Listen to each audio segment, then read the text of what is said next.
Emmett, the show that pulls no punches, that isn't fair or balanced, that isn't PC, the show that will explore the truth, that will endeavor, that will question, that will learn and discover new and yet undiscovered accolades within ourselves as well as individuals, as well as our humanity at large, our universe, and our relationship within all elements within our greater universe, where we are free to think, free to express, and most important, free to question, because this is where the truth is our mirror.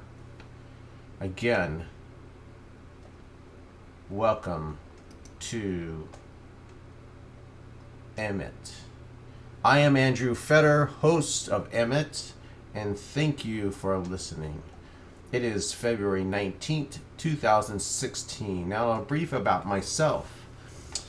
Having studied spirituality and metaphysics, including Kabbalah, under a holy man from the Khazarite area in Israel, he was known as Shimon, Rabbi Shimon, also known as the Moa, as well as from in the States, Janae Sinclair.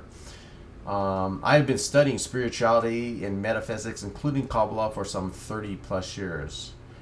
I have also worked within politics as a campaign manager, and I've studied and well versed in the daily Middle Eastern history and politics and its dynamics of today for some 30 plus years as well. And also having been lived in the Middle East there for 7 plus years, most of it which within the 80s. I'm also the formal host of the international radio show When Pigs Fly on BBS Radio. I had that show for approximately 7 years, with special guests like Georgios Tsakoulis, you may have heard of him, on Ancient Aliens, Nick Redform, and many others, including astrophysicist Bernard Haight, and of course you may have heard of Chromatica. Well, I also had an esoteric agenda, Ben Stewart, and many, many, many others. I'm also a published author of 3 novels. When the Angels Have Risen, which briefly is a story where aliens and biblical events collide with the present, and originally, though written in 2000, much in the book has come out to be true, likened to 9/11 and the Twin Towers falling and our recent Great Recession. I also wrote the book Heretic, which is the sequel of When the Angels Have Risen, that takes place where a character goes into his past life and discovers his past lives during the time of Alexander the Great. My most recent book is called Spirit, which deals with the out-of-body experiences with many mysteries, realisms, romance, and of course conflicts within our society today. All of these books can be found on Amazon or Barnes & Noble, or you may go directly to my site, which is andrewincognito.com. That's Andrew, AndrewIncognito.com, for any more information about my books as well as links about me. But enough about me. I'm compelled, compelled is a little word. I feel extremely compelled, and I don't know how to start this new show, since it's been over a couple of years since I had my radio show. And I wanted to focus on one thing that seems to be lost in many of us. It is about truth, and that's why the show that I have is called Emmett. It means truth in Hebrew. And I certainly will endeavor the spiritual truths within our world in all its aspects. And I'll try to do the best of my ability to be very candid, in fact, extremely candid. I will apologize up front, and I'll tell you straight up right now. This will be a no-nonsense show. I'll just tell it how it is. It may be offensive, and I guess that's not my goal in any way. My goal is to waking people up and seeking truth around circumstances around them, both politically, spiritually, religiously, in all aspects, including the sciences. I will touch upon every subject in front of me, and I will explore each subject in its own situation. And I will tend to be more clear in different areas, and some things may indeed overlap from one to another. Again, I apologize if anything I say does offend you. That will not be in my intention, but I will explore everything.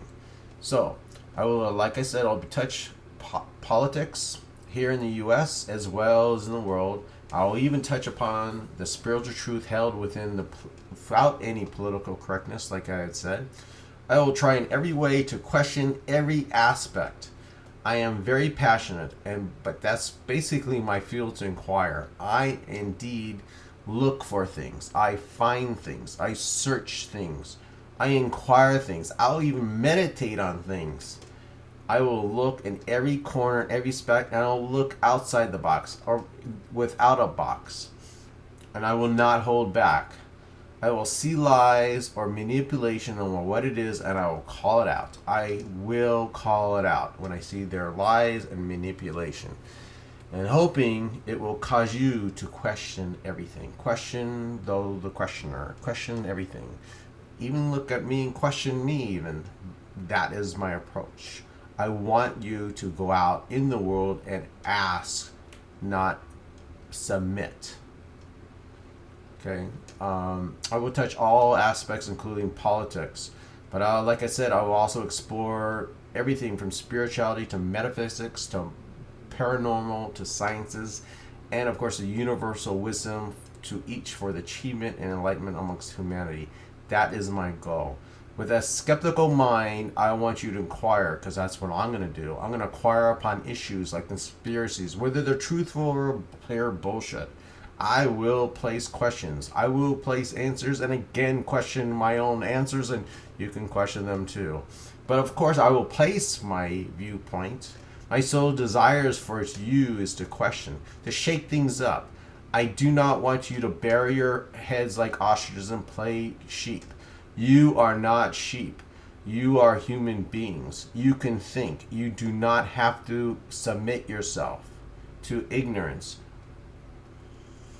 And I will expose many things. And I will indeed be very extremely candid. And like I said, I again apologize if in fact I offend any of you. Again, that is not my purpose. I will explain and explore everything within the universal truths and how they contradict our own economy, our politics. I will explore areas of conflicts in the world, and most notably in the Middle East. I will explore areas that many are afraid to even touch, and if they do, they may be subject to character attacks. I open the very truth which will indeed may cause many of you to strain and challenge what you've been told or thought to be even told. And most important, I will do everything I can to try to establish the fact that being spiritual does not mean to be a sheep or play the us versus them theme, like they're the bad guys or they're the good guys. In reality, we're all one.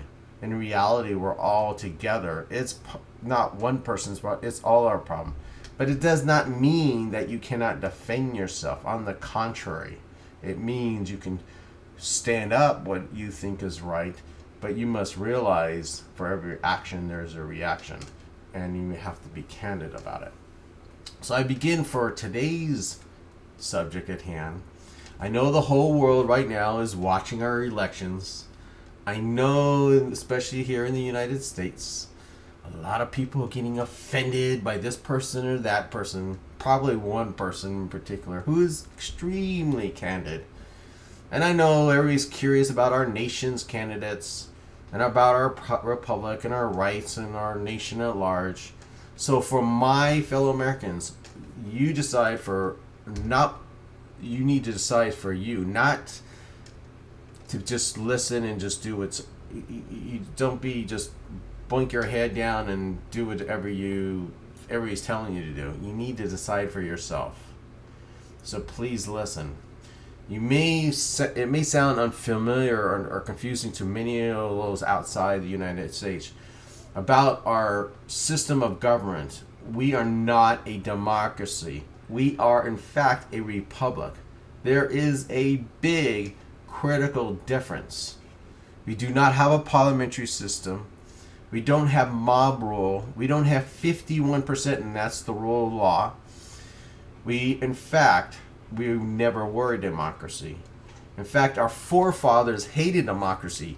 Thomas Jefferson hated democracy. Benjamin Franklin, all of them hated democracies. In fact, there's a famous quote that Ben Franklin, our illustrious forefather, had said, "Democracy is like two wolves and one sheep deciding what's for supper."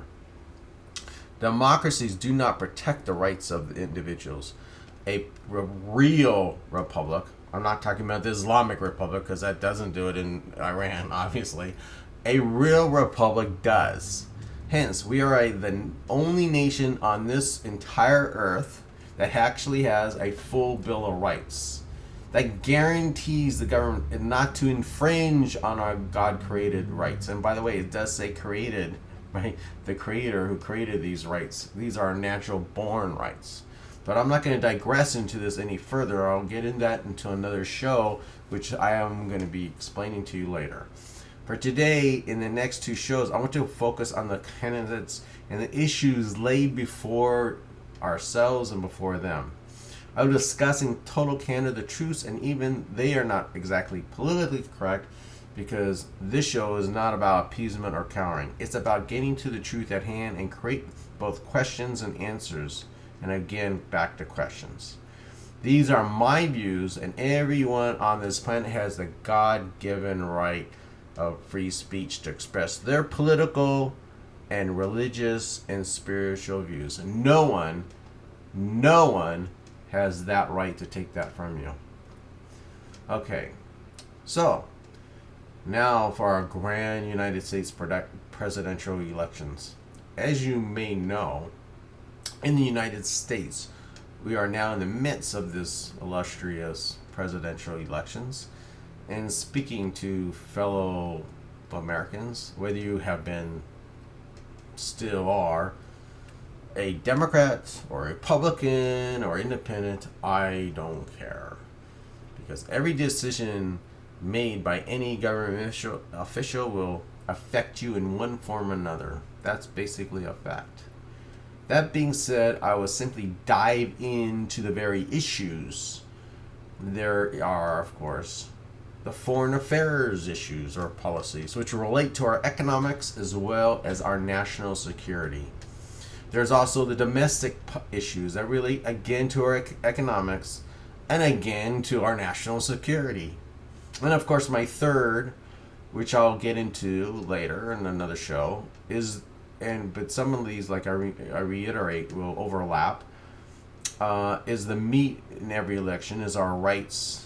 And the rights like the right to bear arms, or right to due process, or right to free speech, or right to freely believe in any religion without the government pushing their views upon us, and so on and so on.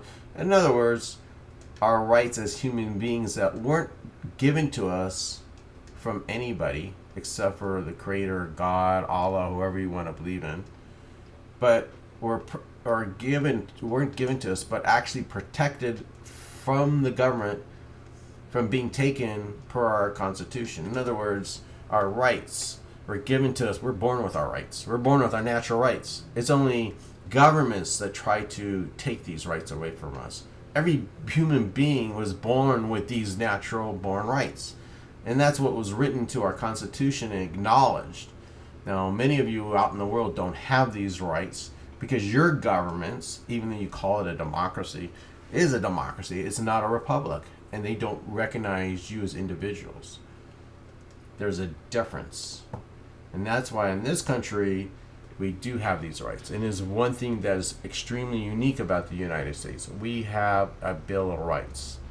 Now, I'll focus on these three parts individually, and I'll express them in a way so you'll understand where I'm going to. I will not express by, pushing my leaning toward who or what to vote for. I'm not even going to mention who I'm leaning to at all in the show. I will just lay out who the people are, what they are, and what I think, in my opinion, what their accomplishments or non-accomplishments are.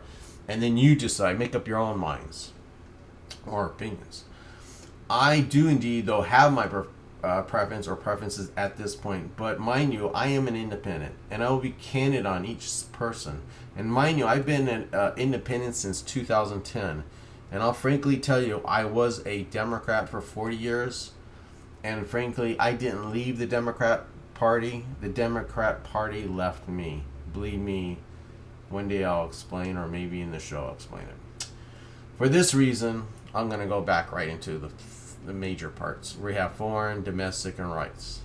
And many, like I said, will overlap and cross over as I explain them, but hopefully, I'm going to be focusing mainly on this show, mainly the foreign affairs area. Now, you've all heard there's a president of the United States. Most of you around the world may not know, and probably most of the people in the United States goes, "Oh, he's a commander-in-chief." Well, what's a commander-in-chief? What's that mean?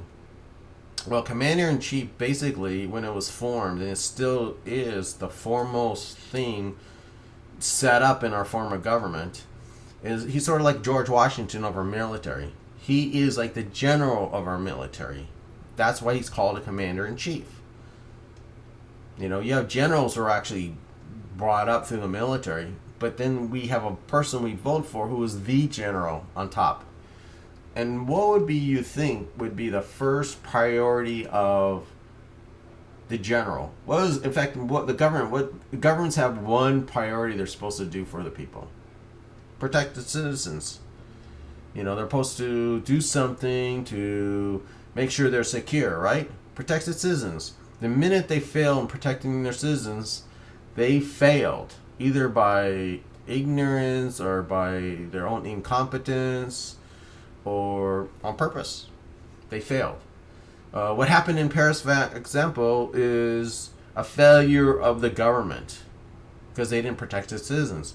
And they can become in a form of police, spy, whatever is supposed to protect. Otherwise, why do you need a government? That's why they made castles. But the king or whoever government, and this is from eons, will always protect its citizens. So a commander-in-chief's first thing is to protect its citizens. And that's whether it's home or abroad. And that's the first duty of the president. Okay? So now you think about it, we have our soldiers, whether they're our brave men or women. And I apologize, I left my phone sort of clicking. As our brave men and women who are the security of our country, they need to be well equipped and provided for in dealing with those who wish to attack us or do harm to us, to our citizens, and to whether abroad or here, or to our interests. And when I say interests, I know there's the corporate interests of oil and things like that, and they'll use that term interests. But that's not our foremost priority for protecting its citizens. That was not in our Constitution. But the Constitution, though, does have some aspects to it. It protects our economy. I'll give you an example, and this is a historical thing. It just popped in my mind. After we became a nation in 1776, we, of course, no longer have the British powerful fleet protecting us on the waterways. And France, well, they were sort of going into their own revolution, so they couldn't even come through and protecting us either. So our ships, ironically, were being attacked, consistently pirated by Muslims along the coastline in northern Africa. In fact, near Trip, So, and for years and years and years, actually through 3 presidents, they basically were blackmailing us, taking percentages of economics. And so what Thomas Jefferson did because of it, in fact, even grabbing our merchant marines or those sailors and all those people running the ships and stuff like that, they would actually, capture them, even enslave them, and blackmail them to return them. And then Thomas Jefferson said, okay, that is enough. I had enough of this crap. So he sent in, and we went in and attacked In fact, ironically, we sent in our merchant marines, and that's where you heard on the shores of Tripoli. I don't sing too well, but anyway, so we attacked the Muslims in Tripoli, kicked the crap out of them, and that essentially was our first thing of our presidents of trying to protect our interests, our economical interests, at the same time our citizens. So it became sort of a synonymous thing. So when you say interest and you're going, oh, well, it's just our citizens, no, there's also our economics, because it does, affect one or another. So that is what the president does. So when he swore under oath, like Obama or Reagan or Bush or Clinton, all our presidents swear under oath, I will protect the United States against foreign and domestic enemies who wish to harm upon its citizens. I will protect the United States from foreign and domestic enemies. That is their job. So I ask you, simply put, did Obama do this? Are we actually safer? We know he failed in Libya, in Benghazi. But who else was responsible? Hillary Clinton? I mean, she and Obama did not just provide inadequate security when the Benghazi consulate was attacked. They also lied about it. They made it, it's nothing, that this is what he's telling you. You know it because they were telling about, it's because, the thing where that guy, they were talking something anti-Muslim and, I can't remember, it was basically something about their protests that were going around that day. It was right before 9/11 against saying things inflammatory about Muslims or Islam. In particular, it was over that video that came out that was considered anti-Muslim because it showed basically Muhammad being a pedophile, and made him look like just a sexual savage kind of thing. Well, that sort of pissed off the Muslims, and of course they got crazy and protested, but that's their excuse. They were saying it was all because of that, which turned out they knew it was a lie. They damn well knew it was a lie, because there was already coordinations, that there was a brewing in Libya. They had problems there. I mean, there was starting of Al Nusra, like Al Qaeda kind of, Al Nusra kind of groups there. So they basically lied. And then they even told the security ops, while the Benghazi consulate was being attacked, hey, you know what? Stand down. Don't go in there. Don't go into the consulate. Don't try to protect those citizens. Really?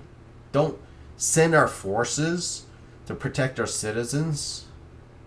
Didn't Obama swear to protect our citizens? He did. And he failed. Not just he failed, he purposely didn't. So it's not out of malfeasance that he didn't. It's also because he basically an idiot. Or he didn't care. Same thing with Hillary. She didn't really care. If she did, she would say, you know what? I made a mistake. Did you ever hear them say, I made a mistake? No. Never. Oh, we thought it was this, so we made a mistake? Never. The information about what really went on about Benghazi, you can hear it on the hearings. You can hear the witness accounts of those who survived. And I have to tell you, there's a must-see movie. I mean, I saw it last weekend, and which is based on true accounts, by the way. I heard the interview by the soldiers that they were in there. I believe them because they had nothing to gain by this. They're just telling from their perspective what went down, and there was nothing about politics. They didn't bring up Obama or Hillary at all. But you could tell, and you knew damn well they were literally told by the CIA head in their office to stand down. And who gave him that orders? There's only two people who would have given him those orders straight up from the top. That would be Hillary, which is the Secretary of State. And this first one will come through from Obama, because ultimately he makes those decisions. So, I mean, please watch it. It's an amazing movie, and you're going to realize the truth of those leaders during this time, and you need to know the truth. I mean, I believe for 7 years we've been basically lied to. You know, um, this is nothing new. You probably may have heard it. It's basically our reality. Our media lies. What news isn't news. If you ever look at what yellow journalism, we used to laugh about it when we learned about it. I remember in high school and junior high or whatever, about the yellow journalism days they used to get us into World War One, or actually it was a Spanish-American War, where oh my God, we're attacked by the Spanish, we got to go out and kick the crap out. News uses to inflame or manipulate. I mean, they did it actually during the Iraq War. They use it in every different aspects. So you don't think they don't do the same thing now that Obama's in president? News basically are advertisements to manipulate your minds and therefore twist your opinions. They're diversions. Now, I often watch news. Some people say, oh, I don't want to watch any news at all. They're all full of crap. Now, me personally, I know how I can read it. I try to decipher what they're trying to do. Because I look at whatever they're trying to sell you, why are they trying to tell me this? I'm trying to figure out, especially when you hear one news that saying pretty much the same thing. And then they'll have the news where they'll try to divide and conquer us. That's always a given. I mean, you see that between MSNBC and Fox and CNN, divide and conquer kind of thing. But they're always being used in a diversional manner, and they use selective wording and editing. I mean, even the images can easily be created. Believe me, I've worked in the visual effects industry in film. That's what I also do on the site, or try to do. I've worked and placed. I can take you and put you anywhere. I can make you look like you do something that you've never done. So when you see something, whatever you see on a taping, be very skeptical if that's really true or not. You can quickly fabricate. I mean, there's been known instances like the most common is right now with what's going on in the Middle East with Palestinians and Israelis, and you can see how things are manipulated. Like, somebody throws a rocket at an Israeli, the Israeli shoots back. Well, they won't show the scene where the Israeli fires back. I mean, is the rockets though, and they only show the scene where he's actually shooting, and then oh my God, look at the Israelis, they're out there shooting everybody. It's changed and manipulated. We've seen it even now with police and what's going on, whether police were being there was brutality or not. We've seen that when you get to the crux of the truth, sometimes it's not what it is. We find, it was manipulated and to stir things up. So again, don't always believe what you see and hear and stuff like. Be very skeptical of what they're trying to do. All right? There are many truths, like I said, that in the media that are being manipulated and fabricated. And most of the major media fabricated. I'll give you an example from whether it's from CNN, MSNBC, or BBC, or even Fox, as well as many of the EU media like Sky News. They all manipulate. I'm just telling you. You can tell it, and they can fabricate scenes. I'm just telling you, they can fabricate items and news. Or the people that give into it could fabricate it, and they'll tend. The journalists will tend to skew their views on a message instead of saying, "Here, this is what actually happened." Being real journalists, no, they'll skew it to a story that aligns with their political agendas, and this is what you see around the world. You'll see a political agenda behind most of the news. They'll try to sell you and advertise things to twist your head to think one way when in reality it's not. It's basically make you inflame you, make you upset, piss you off, but in reality it's just what it is. And I'm not talking just the media that you see, it's also the media you read, whether it's Guardian or Reuters or any of those others. They've been exposed for their yelling up of their news. I mean, I can go on, and I don't want to dwell on it. I mean, I can do a whole show about the diversion and the lying within media, and I'm sure many of you read it. And also in the internet is full of that. I mean, People I see when I get in little arguments, like Facebook arguments, they'll put things and they'll link me and show, hey, this is what's said, and I'm reading it, and it's an opinion. People today have turned opinions as fact. Opinions are not fact. What I'm telling you is not fact, right? I even told you up front, this is my opinion. Look it up. Check it out yourself. But I'm not presenting myself as a journalist. But there are people who pretend journalists who are really opinion makers, who tell their facts, but they skew it in a way that forms to their opinion. I mean, it's blatant, you know? All right? I mean, living in the Middle East, I've seen it firsthand in front of me. Living in the United States and growing up, I see it firsthand. So I'm going to get back to the Commander-in-Chief thing, because I know I'm going off tangent, which I have a habit of doing sometimes, but I always do. Back to the Commander-in-Chief. A Commander-in-Chief is someone who actually has to stand behind the soldiers. And I'm asking you,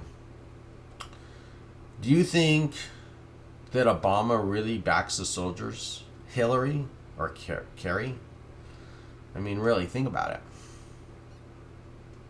That's a big question.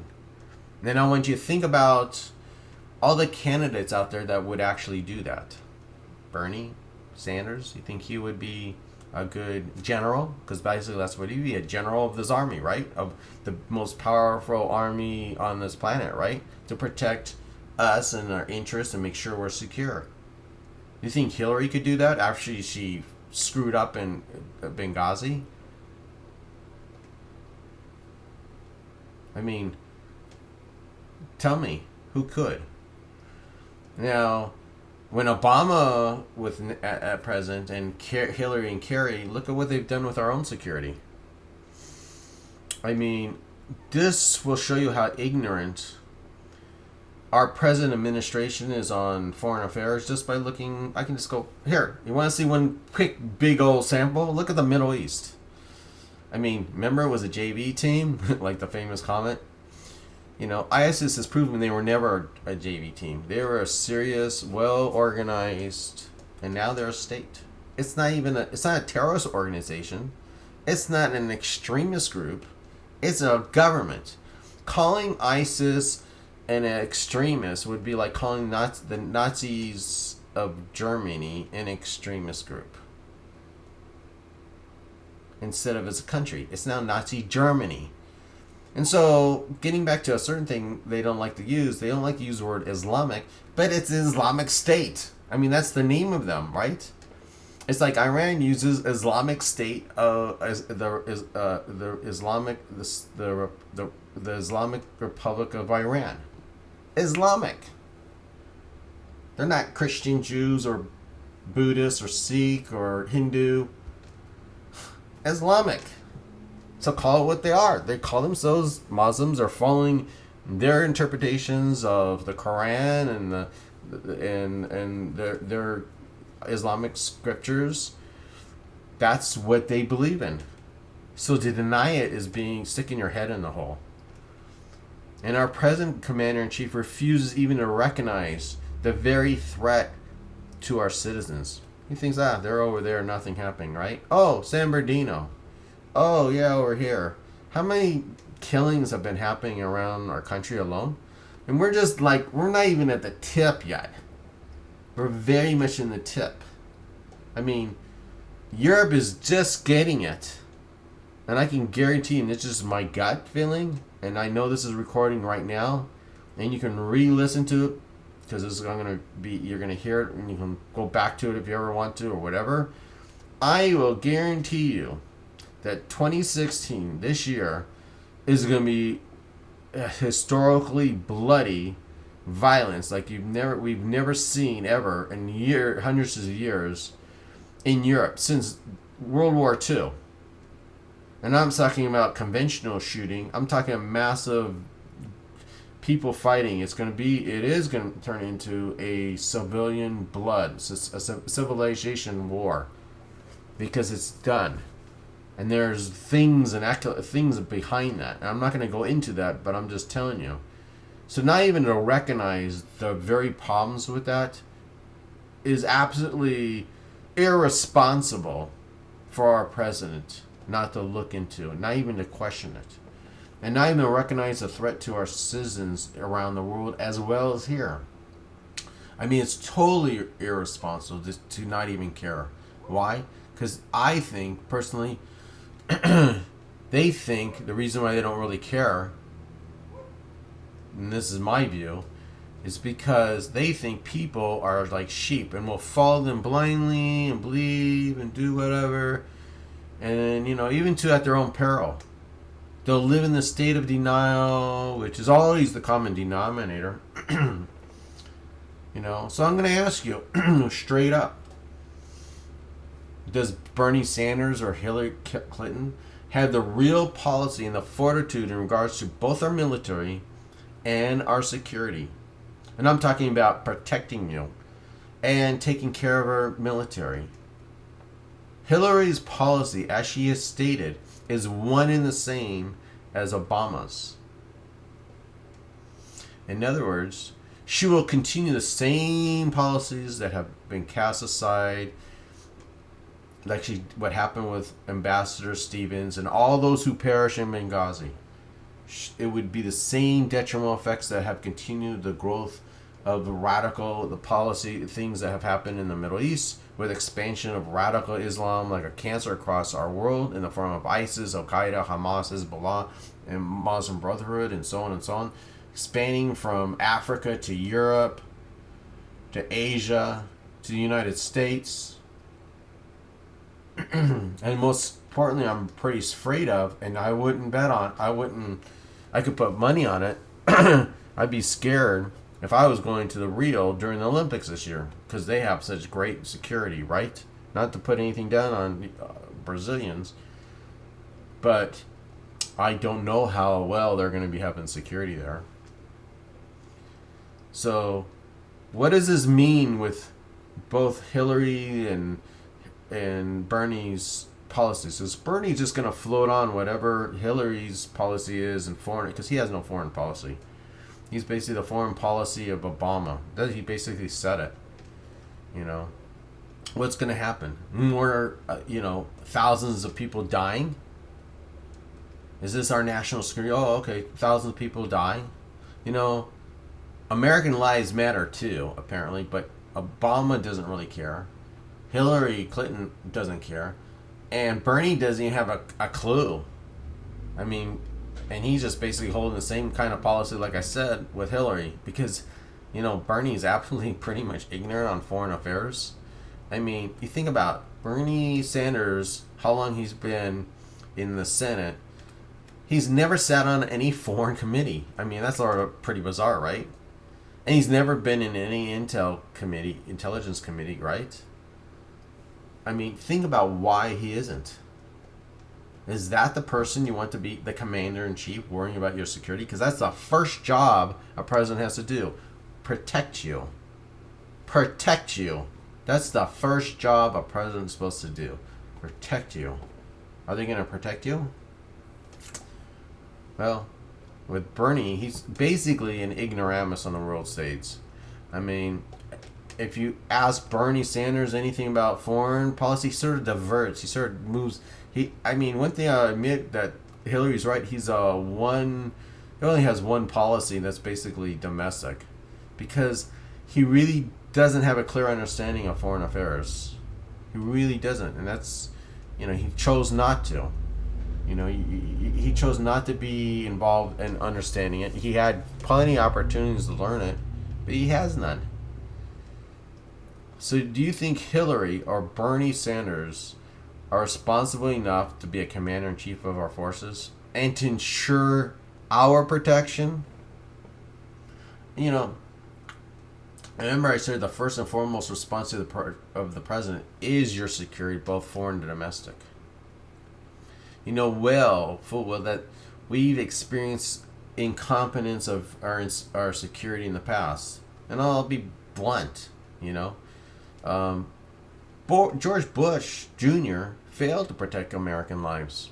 And, when Donald Trump, and I have to hand it to him, he has got balls to say the truth, even before the GOP. They're, oh my God, we can't say that. he was right. What was wrong? 9/11, after Pearl Harbor, because was the biggest disaster on civilians in our country. Now, Bush failed on 9/11, and it's a big lie when they said they didn't. It wasn't like, oops, they hit us and we weren't aware of it. It's fact. He had warnings from his counterintelligence and counterterror head, Richard Clarke. I mean, you can read about it. Google it. It's all over the place. Richard Clarke gave ample warning going, hey, dude, he gave it when he first got in office. Month after month, we got to worry about Al-Qaeda. They're going to do something. They're going to do something. They're going to do something to us. And then it got even more deal. Oh my God, they're going to try to hit us with something with planes. Bush, in fact, and this is a fact, you can read about it, it's there. They received intelligent warnings from both Israeli intelligence of the Mossad as well as British intel MI5. And Tony Blair's full of crap that he wasn't aware of it because he's the one who told them, beware. And then he pretended like, I didn't know that. You know? He was aware too. But Bush was Bush. He was incompetent in protecting our country. I mean, you can add Bill Clinton was also sort of screwed up too, right? Because he sort of forgot to protect us. I mean, I could go down the line. But going back to Obama right now, he refused to even address the core of the problem of radical Islam. You know, ISIS, like I said, is an Islamic state now, just as Iran is an Islamic state. And there are many underlying reasons why Obama is following this dark policy. And I'm going to get into that another time, another day, another show. Because that in itself, you'll be absolutely blown away when I show you the links and why. And the actual facts that came out of all places, Egypt. But there has been past failures of other presidents. You know, people go, oh my God, Ronald Reagan, Reagan failed our Marines when they got blown up and killed in Beirut. And instead of confronting at that time, by the way, Hezbollah was actually Iranian personnel. They were not Lebanese. They're the ones who blew up the Marines. He ran tail. Because I remember them pulling everybody back. Pulling back the IDF below Litani. Well, they did that first, and then they actually told to go further and be careful because, you know, you don't want, friendly fire by the U.S. The U.S. was known to throw masses of ammunitions to an area and kill everything in sight, But Reagan ran tail, didn't do anything. And I hate to tell you, having lived there, me personally, I felt that was a change in attitude in the Middle East. Because up until then, I will tell you categorically from what I knew when I was living there, that especially amongst the Arabs, because I have very, very close friends who are Arabs, the Arabs were extremely afraid, and the Muslims, extremely afraid of Americans. Because Americans were known to be crazy motherfuckers. They go out there and blow the crap out of everything, Vietnam, whatever happened. But man, they will just throw bombs and you just blanket the crap out of something, blow it up.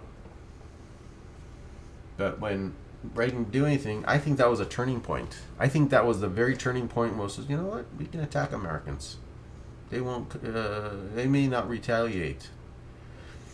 And it turned out to be true. Later on. I mean, when under Bill Clinton, what did he do when USS Cole and then the embassies in Kenya? That was Al Qaeda. What did he do? And then there was, I remember the first attack on the Trade Center. They made it like a police action. Oh my God, they're just. And this is, by the way, the mentality of Obama. It's like you think it's a little criminal on the street, or a group of criminals. That's how they address it, like it's a police action. Can you imagine if we were fighting a war on police action with Nazi Germany? Really? Come on. Get real. So that goes back to what I was saying, who then is in my belief or your belief, has a determination to be, has a leadership quality to be likened to George Washington and to lead our forces and protect us. That's our commander in chief, who will have a great rapport even with our own nation's men and women to serve and place themselves in harm's way. Think about it. If you're a general, you want your forces behind you to protect you, to go out there and do it. So they have to believe in you. Do you think our military can look up and say, you know what, I really believe in Barack Obama? Or do you think they're going to go up and have the same respect toward, somebody like Hillary Clinton that, oh yeah, yeah, you know what, you're on your own, buddy. We're not sending forces to rescue your ass. That was unheard of. Or Bernie Sanders, he'd probably crap in his pants on what to do. And frankly, I cannot see any military look at him with a straight face, because he doesn't have a clue. Somebody's going to have to hold his hand. He may even have a heart attack, God forbid. So, I mean, that like cleans out what that is with the Democrat candidates. I haven't gotten into the GOP candidates. Believe me, I will. Again, who will be the one that will actually provide forces with the proper tools and tools of engagement, and most of all, when they return from war, finish their service and provide them with the best medical care and best mental care as possible? Who's going to do that? Who's going to provide the infrastructure to allow them, not only when they go to war and fight for us, that these men and women who do that come back into civilian life, or to develop a job or opportunity to re-educate themselves and develop a business, but most important, their brain. They're serious. People do not have a clue when there's a war. It really can do jive things. Especially, it's one thing you're in a country and you're fighting amongst for yourself. It's different. But when you're sent out into a foreign, completely different area, you have no clue what it is. It's almost, it would be like a surrealism. This isn't a video game when there's a war. There's difference. Now, again, Hillary and Bernie, do they really care for our armed forces, let alone after they return? I go back to Bernie Sanders. Now, Bernie Sanders sits on the chair committee for the oversight for the Veterans Administration, and look how bad the VA is right now. It's like terrible. Is that taking care of our vets? That's what I'm telling you. Bernie Sanders caring for our vets, he doesn't give a crap. Look at how, again, Hillary lied about her mistakes. Can you honestly trust her having your back, like I said, in an armed conflict? She'd abandon you in a heartbeat. So on a foreign affairs and a national security concern, I mean, Hillary Clinton and Bernie Sanders have demonstrated their incompetence and their lack of true leadership. If we were ever attacked, or even in a prevention of attack. Another issue that comes into my mind is the Iran nuclear deal that both Hillary and Bernie supported. I mean, think about it, how stupid this deal was. I don't care. This is like asinine stupid. Beyond stupid. It's like there's a saying in the Middle East, don't buy a dead cat in a hat. Anyway, don't buy a dead cat in a bag. Meaning, that's what they did. The deal gave billions of dollars, or rather more correctly, allowed billions to be re-released that we seized to return back to Iran. I'm not telling millions, I tell billions. For what? Self-inspections of those. Hey, you know what? Just tell us, can you send us a note or a picture that you guys inspected it for us? Really? That would be like telling, a meth lab dude making meth, hey, are you not making meth anymore? Can you send us a picture that you're no longer making meth anymore? That's how stupid they are. Or how about their 20-hour notices of outside inspections? So that would be like, hey, you know what? We think in that house there's a meth lab. So we tell the drug dealers, hey, can you send us a 20-hour notice that we're coming out there to inspect it, your house? This is how asinine stupid they are. And people think it's a good deal. Duh. Hello. That's a real good deal, right? I mean, come on. And then on top of it all, do you know this is amazing? This is what I couldn't believe about this deal. The new deal that Kerry and Obama cheered on, that was the best thing. They don't even know what their deal is. There are things in there they have no clue. They don't. There's little side deals that went on that's not even in there. And they have, you ask them, well, I don't know. Kerry was asked, what clues are, what things? I don't know. I don't know. Gee, that's really brilliant. And these are the people that you're going to support. And the same people who support them are going to carry it on through the eyes of, let's say, Bernie Sanders or Hillary Clinton. Ooh, that's really brilliant, right? Now think how bad this deal was. By the way, Bernie Sanders supported, he voted for it. Hillary couldn't vote for it, but she was behind it. In fact, she was starting it, but she said she supported it. But this tells you how bad this deal was. Okay, you know, in Israel, they have the left wing, right wing, and pretty much go after each other, okay? And it's amazing when they can all agree that this was the stupidest thing you can do. I mean, 99% of the Israelis were against this. Left wing, right wing. You know, there's something wrong. I mean, when you have all the Sunni Arabs, like the Saudis and the UAE and the Egypt, are against it. I mean, when both Jews and Arabs agree on something, then you know there's something wrong, right? You would think. This is not only extremely bad, but it was dangerous. And you can bet your life it is dangerous now, and it's going to be even more dangerous. I mean, even today, Iran has already violated the deal with its missile systems, its launchings, its intentions to buy sophisticated fighter jets from Russia. What has Obama done? All these violations? Oh, nothing, right? What honestly do you think Hillary and Bernie are going to do about this? They're going to rationalize, make excuses, make up things. But that's their lead. That's the leader. That shows their leadership skills to rationalize and make up excuses. Didn't we have enough of that crap? You know, aren't we as Americans more intelligent? You know, I haven't been really even touching about our security of our borders or entry into our country. You know, I mean, think about Hillary and Bernie at the helm in the Oval Office.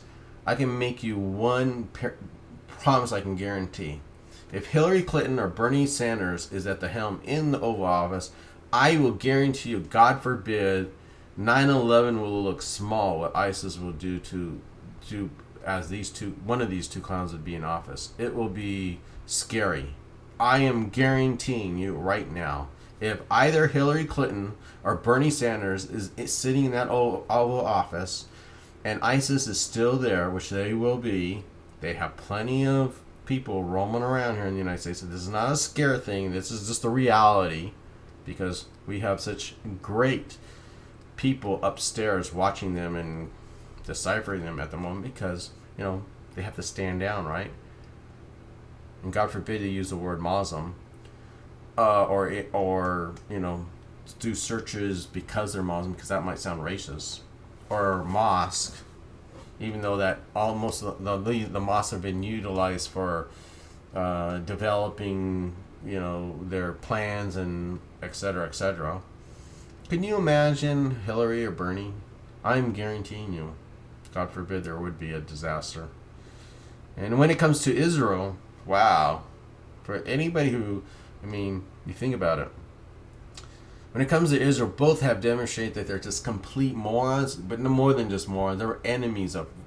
They're basically enemies of Israel. They will say stuff to the Jews, and those who support Israel. Oh yeah, we love Israel, we support them. We just want to give things fair, this and that.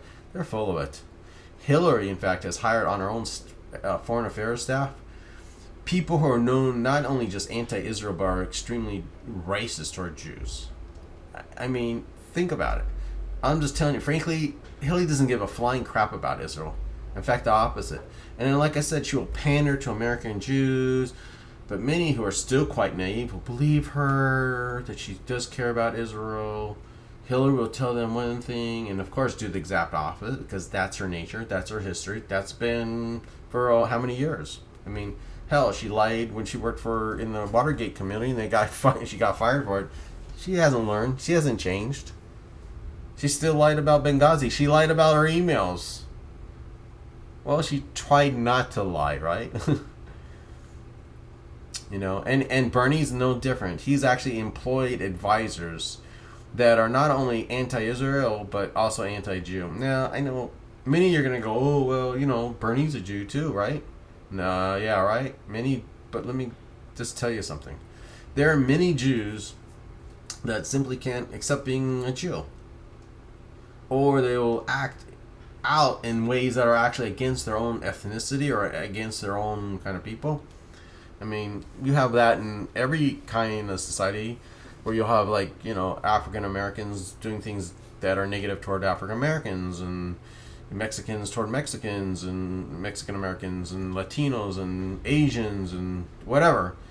You know, and certainly Jews had that too. I mean, there were Jews actually helped the Nazis in organizing Jews to go into ghettos, and then helped the Nazis get them on the trains, and then they thought to themselves, you know what, we're gonna save them, to save ourselves. But they too were sent to death camps and exterminated. And these Jews are called Judenrats or capos.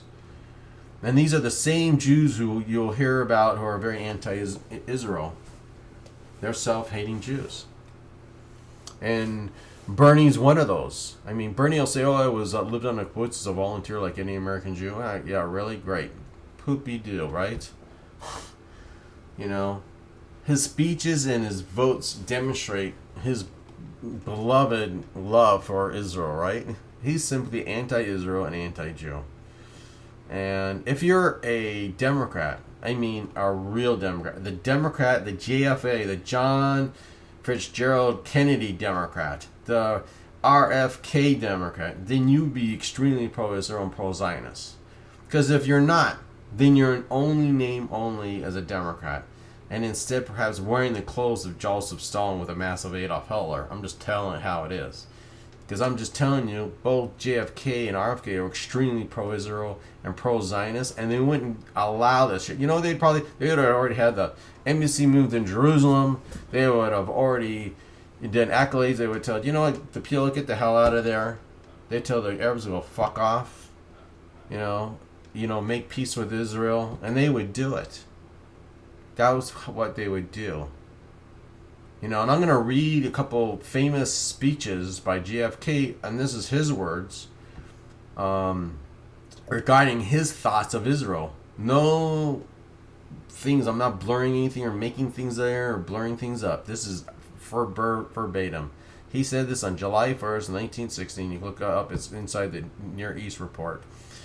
JFK said, we must formulate with both our imagination and strength a new approach to the Middle East, not pressing our case so that the Arabs feel their neutrality and nationalism, or threaten, while at the same time trying to hasten the inevitable Arab acceptance of the permanence of Israel. We must seek a permanent settlement between Arabs and Israeli based not on an armed truce, but a mutual self-interest. So that means both of them. They weren't going to set things on temporary. They wanted an inevitable peace. And the Arabs had to accept it. He said to himself, they need to accept the permanence of Israel, whether they like it or not. And then he also said, and this is in August of 26, 1960, Israel was not created in order to disappear. Israel will endure and flourish. It is the child of hope and the home of the brave. It can neither be broken by adversity or demoralized by success. It carries the shield of democracy. It honors the sword of freedom. That is his words. And you can find that anywhere. It was dated, like I said, August 26, 1960. But then again, today's Democrat Party is no longer the JFK Party. It has just systematically evolved into the draconian Stalinist party that, believe me, if JFK and RFK saw, they fought against this kind of thing.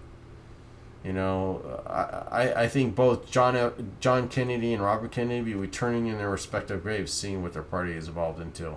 It's disgusting and un-American of what they've turned into. So what about the GOP then? Okay, there goes the Democratic candidates, right? Well, I'm only going to look at the top three because other ones I think are going to be adios. Bush, well, we know him. He does like his dad, his brother, and I don't think he's going to get anywhere. And we know the other ones. Kasich from whatever his name in Ohio, he ain't going to go nowhere. And it's basically going to become three people. Think about it: Rubio, Trump, Cruz. But let me go into Cruz. I mean, Cruz talks about security, but the fact is, what has he voted on? Now, honestly, it was amazing. Rubio pointed this out on stage, and he had no answer for it because it's true. Talking about Cruz now. Talking about Rubio talked about Cruz. Cruz consistently voted cutting our military spending and our spending in the military needs of our soldiers. I mean, that's like, hey, you know what? Here's a gun, but we're only giving you 5 bullets instead of full magazine. That's basically the mindset, what Cruz did. He literally voted against helping them. And there's another thing you're going to find. You can look this up. It's on public record, by the way, all this stuff. Cruz also voted against the vets. And that's on record too. And again, Rubio's dead right. Cruz not only voted not to fund there, he actually wanted to cut funds.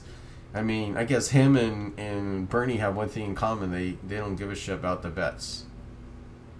He may say one thing, I don't know. And mind you, I'm saying that doing the show on the 19th. Tomorrow is the South Carolina primary, and it'd be curious to see what military families and the veterans think about Cruz during tomorrow's elections. Anyway, doesn't that demonstrate what he says is one thing, but in reality, he does another? He's sort of like a GOP Hillary, a liar. I mean, cutting funds for veterans, really? And then saying he doesn't? I mean, there are many politicians running for office, in my view, who are nothing more than pandering clowns. I mean, you look at Bernie Sanders promising free everything, free this, and, everybody just, oh, yeah, oh, yeah, sure. I remember, all the pandering promises by Obama. Now, mind you, I never told you who I worked for. In 2008, I was living in Las Vegas, and I worked for Barack Obama. I got a big old thank you from Barack Obama. Yeah, in his writing, thank you, Andrew Fetter. That was my Christmas thing. I was one of the little campaign things. I wasn't a major campaign manager, but I was one of the managers because I had people underneath me, and I had a huge group of kids and volunteers, and even though I volunteered, during the week before, because I worked in the evening and on weekends, and we'd hit homes and we had it down. I worked my butt off for him, and he was full of crap. He lied. But that's another story, and I don't want to get to, but that's when I realized. And I knew Harry Reid, I knew all those people personally. I was involved with the things with Yucca Mountain and fighting that. I met Goldman, and I can go on and on. I did speaking engagements on behalf of the Democrats. Anyway, that's a whole nother story in itself. But again, just I want you to remember, Cruz is somewhat like what, in a way, sort of like a promiser. He may be wearing a GOP suit, but he's really a very much, he says he's a conservative, I guess he is, but he's an ideologue. And honestly, we don't need another ideologue. We need somebody who does things, not talk about things and then do other things, You can have ideas, but then you have to be pragmatic about implementing certain ideas. And we've had ideologues. We've had ideologues with Obama, with Bush. Those are two ideologues, and that's just my opinion. I think Cruz does have certain ideas that I can tend to think that I can tend to, but then I really don't trust him because I've seen he has done one thing. It's sort of funny. He tells talks about Trump not trusting him, but it's sort of funny. I really look at him and I says, "You're the one I don't trust because I know you're what you've actually done." You can tell somebody by not by what they say but what they actually have done. Don't just go by words alone. See what their actual actions are, and then decide. And you can see it down. There's a pattern that continues, and if they change that pattern, that's fine. Then they actually did change. But if they continue replicating like he's doing, he's still replicating lying in his way and misguiding things instead of dealing with the issues. He's attacking people and calling them, "You're not like perfect." Well, who made him king to determine what is a conservative? I'm not a conservative at all, but what that name applies, that label applies to. Who cares? Who cares what label it is? I frankly don't care. Most Americans are neither conservative or liberal. Most of them are, like myself, independent. Most of them are in the middle, and that's, I think, what we need in America. That's my personal view. There's an old saying that Native Americans say, you can't fly a bird with one wing, you need two wings, right? Think about it. Anyway, Cruz does have certain ideas, but like I said, he's voted for things and said one things and then voted against them. And there's another thing that really spells a lot about Cruz.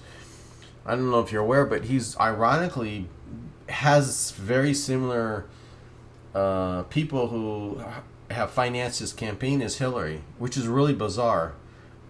He actually has a lot of bankers from New York. He talks about New Yorkers, right? He actually has banks from New York banking him. It's not like banksters banking him. And then he has pharmaceutical companies also backing him, which is sort of weird. You can think about it. And you can look it up. It's there. On foreign affairs, though, I must say that Cruz, though, is right about the Middle East. But my question is, does he really have the leadership skills to lead? I mean, think about it. He can't even get along with anybody in his party. Not one, not even a small section. He doesn't get along. You have to be able to somewhat get along with people. He's, totally. It's one thing to be a maverick, but you got to be a leader. You got to consolidate to have people. And I question that, his skills on that. And I don't know if he's gonna know how to even make deals abroad or negotiate with serious strategy. He may be a lawyer, but lawyers are not dealer makers. There's a big difference in the arena of, sitting with other attorneys and pleading out stuff. That ain't how business is. We need businesses making business deals, and you need somebody strategic who knows how to negotiate deals like on that basis. And he does not have that fortitude.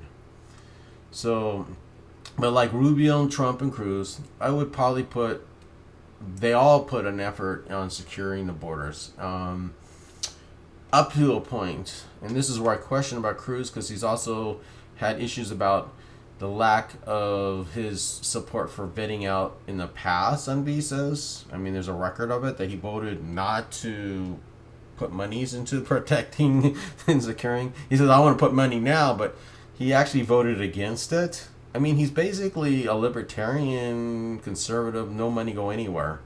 So he didn't really want to put funds to pay for these things. It's bizarre.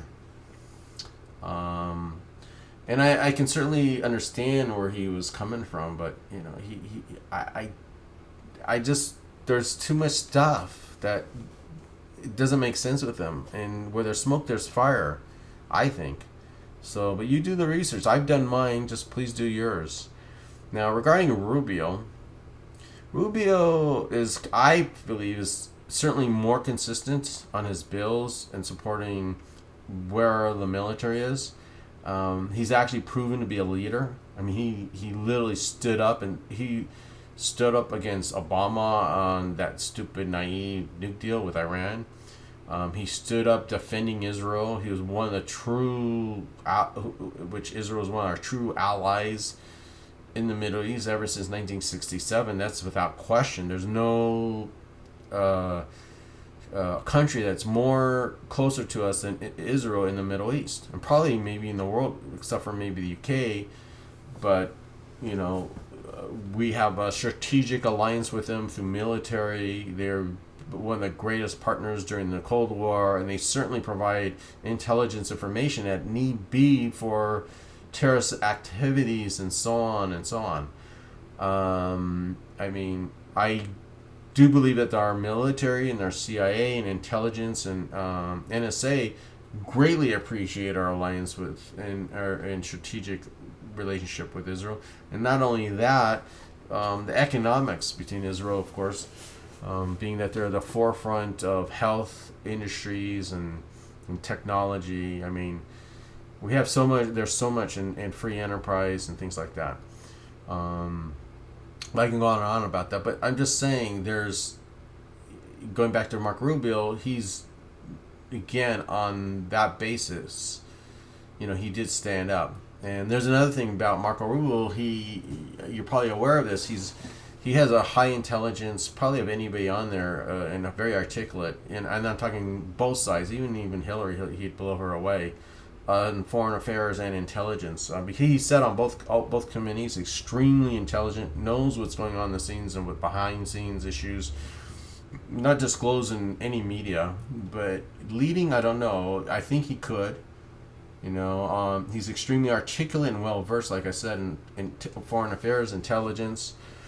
Me personally, I actually more lean toward a lot of the stuff when he talks about immigration. I mean, I think there might be we need to have security and walls, but I do believe where he said we need to have some applicable way of those who are illegal here to bring them in the surface. I don't believe in deporting them. I think giving them maybe, this is where I disagree with Trump, giving them, like Nixon had done with they call it work permit papers, bring them up, don't make them citizens, don't give them path of citizenship, put them, if they want path, they're on the back of the line, and do that way, make them pay a penalty and all that, make them have to learn English and all this stuff they say, but you're on the way on the back of the line. I mean, a path of citizenship is being on the back of the line. Anybody can try to be a citizenship, but at least do that, bring that out of the picture. And of course, if they have any criminal activity, they're deported, gone, finish, and mark, stamp, your adios. Tough. That shouldn't be even a question. If you have any felon on your thing, you've been thrown, any felons, you're gone. Period. I don't give a shit. If you've been one felon and you're in this country as our guest, living here, I don't care how many years, and the felony happened 20 years ago, bullshit, you're gone. That should be not even a question. So, but that's where I differ, like I said, I think, on with Trump. Now, regarding, now I guess I'll get into Trump, because basically, I like I said, I think Rubio has acknowledged. My question is, being the leadership skills, as young as he is, but maybe he is. I mean, Alexander the Great was a youngster, right? We've had long, Kennedy was considered young, right? Bill Clinton, was considered young. Of course, he was a leader in his bedroom, right? Now, Trump is a guy who, in my belief, I think he's more action than words. I mean, he's extremely authentic. He tells what's on his mind. He's not owned by anybody. And then maybe that's what people aren't used to. He's telling what people are actually thinking, but don't want to say it. And I think he doesn't go, put the sugar on top and, ooh, be nicey nice. No, you're a dumb motherfucker, right? That's what he tells you. You're a dumbass. You're a stupid. You're an idiot. Yeah, he attacks people. He says things that are demeaning because he's not being nicey, cozy and all that. And that's why I often compare him. I mean, people, I've told him, he reminds me, from what I've read, I don't think with Ted Roosevelt, I don't think Ted Roosevelt used that kind of way, but he did articulate some things very similar. He tell things how they were. He would be very abusive in his words. And he's just straightforward. I think that's what people are attracted to him, because he's no nonsense. He's not owned by any. He's absolutely the only candidate who's not beckoned to any special interest group. None of them, including Bernie Sanders or Hillary, obviously. Bernie, it does have money come in from special interests. You don't believe me? It's there. They're lying to you. I'm telling you. He has special monies coming in there. It's there. You know, he doesn't get no millions of dollars for people putting in their $50 in the stamp. No way. Okay, he's gotten money coming in from sources. Okay.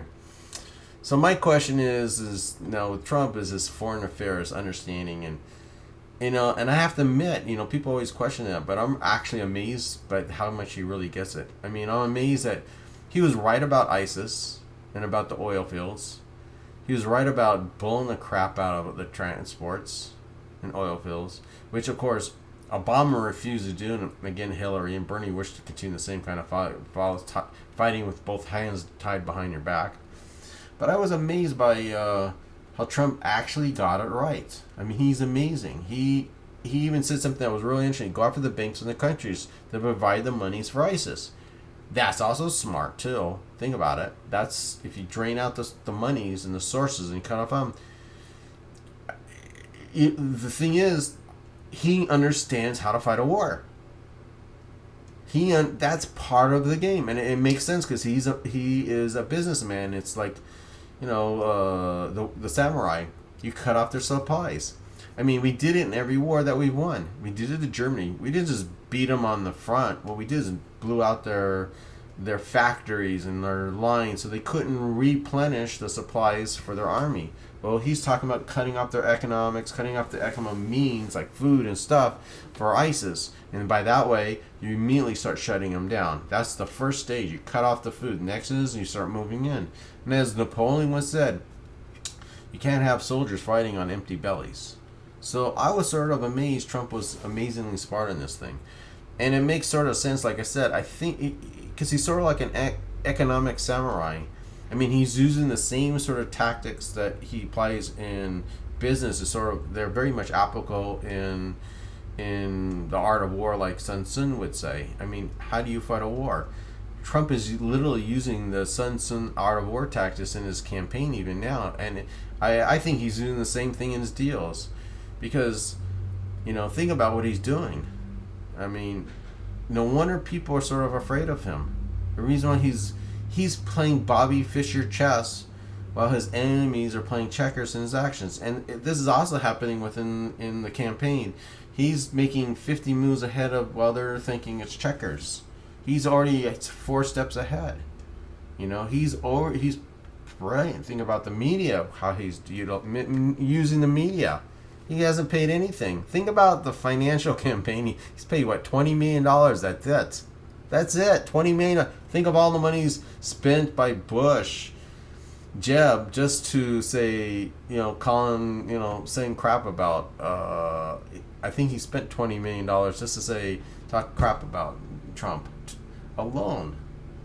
Look how much spent about Cruz on their campaign. Now, who was more efficient with their money? And think about who would be more efficient in our country with our economics. And that is going to be a whole different story when I get into that next show, talking about domestic policies. But again, it takes one to think. And I think, to me, the last time I saw someone that brilliant who knew how to think and had that fortitude was actually JFK. I mean, he had fortitude to know what moves to make. Think about the Cuban Missile Crisis. He made moves ahead of time. I think his only biggest mistake was the Bay of Pigs. He did not. That was a mistake, and he even admitted it. Oh wow, we don't even have a president can admit they made a mistake. He admitted it. He admitted that how he handled Vietnam. We need somebody who can also admit it. And I think one thing I can see, Trump will admit that I shouldn't have done that. I should have done this way. He admitted when even his businesses, whereas, hey, you know what? It's not making it. I pulled out a bank. People complained he filed bankruptcy. Big deal. He knew it was losing money. He wasn't doing well. He pulled out. That's smart. Where you would throw all your money and go dead on the table. It's no big deal. Somebody files bankruptcy because businesses go up and down. It's knowing when to get the hell out of there. And any business person would know business is learning to adapt to the circumstances at that time. You have to be like a Bedouin and adapt to your environment to survive in business. That's what he's accomplished, and look how well he's done. Now, I'm not promoting him, just telling you what it is. Now, regarding his statements, he made some interesting statements regarding to Israel and the Palestinians, and he's being smart. I know some people are gonna be weird at me. I know friends of mine who are pro-Israel and all that stuff, but he's trying to play neutral. And why? Because he doesn't want to show all his cards, especially to the Palestinians. I mean, he's really gonna try if he wants to. He says it's almost difficult. He would try. But, he's a realist. But he also said one thing, and I do believe he would do it. He'd be, and I think both Cruz and Rubio, which they said they would, I believe those two would do as well. The first move they would do is move the embassy to Jerusalem, which it should be, and recognize, the undivided capital of Israel, which it is. He also stated that Israel has every right to defend themselves, unequivocally, no question asked. He's also said how the PLO, has consistently incited hatred, and it's their problem who've caused all the violence, not Israel. I know many people will say that he has said Israel's part of the problem, and he's sort of right. Israel is part of the problem. It's because Israel should have taken matters in their own hand, like deporting the PLO, tearing up Oslo, and sending those schmucks back to Tunisia. Initiate the Levy Report recommendation, and formally annex Area C, and formally recognize Arab Palestine as Jordan, which it is. And next step, finally, meet with other people who, if King Abdullah doesn't want to recognize his own 6 million citizens, 88% of the country is Palestinian, and call it what it is, Palestine, then that's the problem, not Israel. That's why it's an Israeli problem, and Israel's the problem. And he's right about it. Israel has to grow some huevos and do what they have to do, irrespective of other people. Israel needs to have some, like I said, and take things in their own hands and do what's best for Israel and best for its citizens, irrespective of what the UN or EU or even Obama think. They can basically tell them to go F off, and that's what he's implying. That's what Trump was implying. Do what you need to do. And you can tell this by how do I draw this conclusions? It's pretty simple. Because if you listen to what he says, he talks things, Trump's pretty easy to see. He talks things in a roundabout way of where things are, and he's disclosing that. He's actually said and admitted in saying things in dealing with security or national and dealing with ISIS. He consistently refers back to Israel. What would Israel do? Build a wall. What would Israel do? What would Israel do? What would Israel do? Bomb the shit out. Go after them. Target them. He often reverts to that, even taking suggestions. And one thing for sure regarding Israel, he respects as a business person and a businessman. He sees Israel as the only country in the entire. He's very much like the United States, like I said, especially when in respects of freedom, liberty, and human rights, and freedom of religion, and etc. He also recognized the strides, and ironically uses very similar phrases that both JFK and RFK used toward Israel. Now, it's basically much like Rubio and Cruz. There's absolutely, regarding Israel, I think Trump, Cruz, pretty much the same. There's absolutely, twilight difference between any of them, honestly, when it comes to Israel and the Middle East. They both have their exact same views. The only difference may be who's able to facilitate and do the crap that Obama has done, particularly in the Middle East and the policies in the Middle East.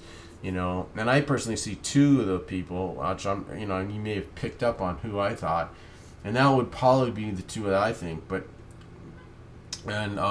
it's basically to undo the policy in the Middle East that has led to hundreds of thousands of people to be massacred. The blood. I apologize. That's my phone. I forgot to take it out of my room while I'm recording this, but makes it that much more candid, right? Anyway, the blood is not only I feel, on Obama's hands, but Hillary's and Bernie's as well. They both supported Obama's policy, and they will continue to support. So think about the hundreds and thousands of lives. Now I'm talking from at large, not just our lives. The hundred thousands of people, the Yazidis, the Syrian Christians, the Kurds, the Sunnis. I go on and on. The hundreds of thousands of people have been killed because of Obama's hands and policies in the Middle East, particularly Syria, with Israel, with Egypt. I mean, go on and on. I mean, I didn't even get into his policies with Ukraine where he just bailed out. We didn't even get into Ukraine on that one. And guess what? Oh, yeah. What would Hillary and Bernie do with Russia? Psh, come on. Can you see Bernie standing up to Putin? Huh. Well, what a joke. And the last thing I say on foreign affairs, can you name one person who has the know-how to make or remake deals with foreign countries in the area of economics, like the trade deficits? Name one who can really actually renegotiate a treaty that basically screwed us to no end. Can you name one person who can actually create the changes needed to bring back jobs? And not only bring back our jobs with corporations from Canada, Mexico, China, and elsewhere. Can you name that one person? I mean, can you name the leader who can actually make that deal? Who's the leader who could actually have the average American's best interest for them? Now, you might be implying that I'm trying to promote. I just want you to ask. Maybe I'm leaning something. Maybe I'm not. I am, I guess, in my own unconscious way of doing it. But I really want you to look for yourself. Because as a commander-in-chief who would actually have the competence and leadership skills to lead us, think of a George Washington as a general. We need a George Washington to lead us, who really cares about his people and the welfare of each and every soldier on duty as well as the return, who can articulate a strategy that is one in several steps ahead of our own enemies. That's our commander-in-chief. And simply walks the talk. In some cases just does the walk instead of talking. And sometimes when he talks, you don't understand, but damn well he does it. Or she.